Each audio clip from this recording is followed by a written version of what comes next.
Tere tulemast!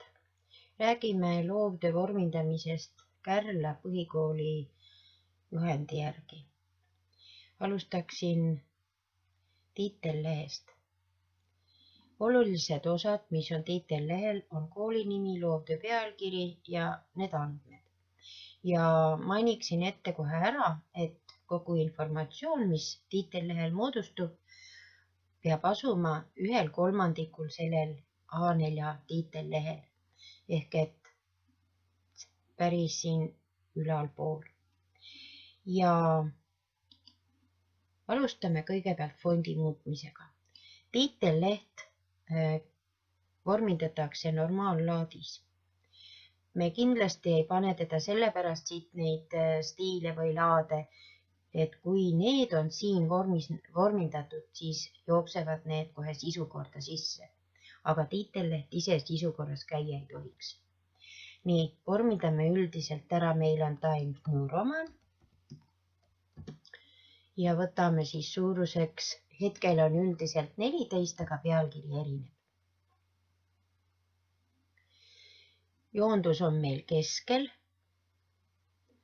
Ja pealkirja jaoks tuleme paar sammu alla praegu.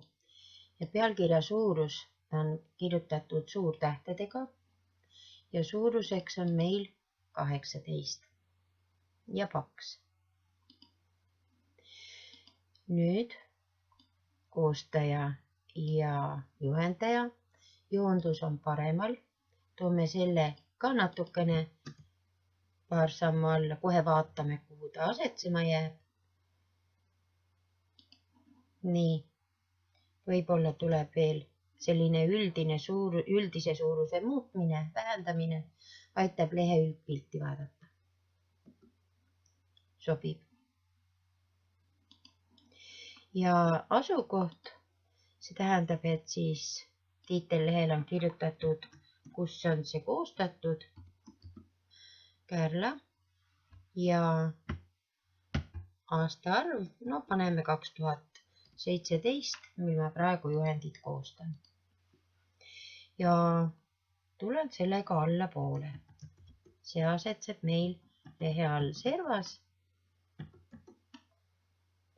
Üldiselt saab kasutada, nii, sobib.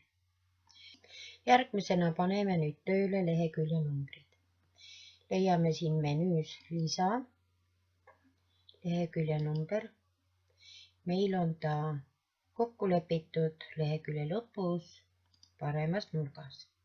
Jälgime seda, et tiitellehel lehekülje number ei käi ja selleks me teeme siin üleval erinev esileht klõpsu ja nii läheb tiitellehe pealt ära. Oleme praegu oma hiirega jaluses ehk et lehekülje numbrite juures. Selleks, et hakata uuesti tööle töölehe peal, tee topelt hiireklõps töölehe keskel ja meil läheb tööleht tööle.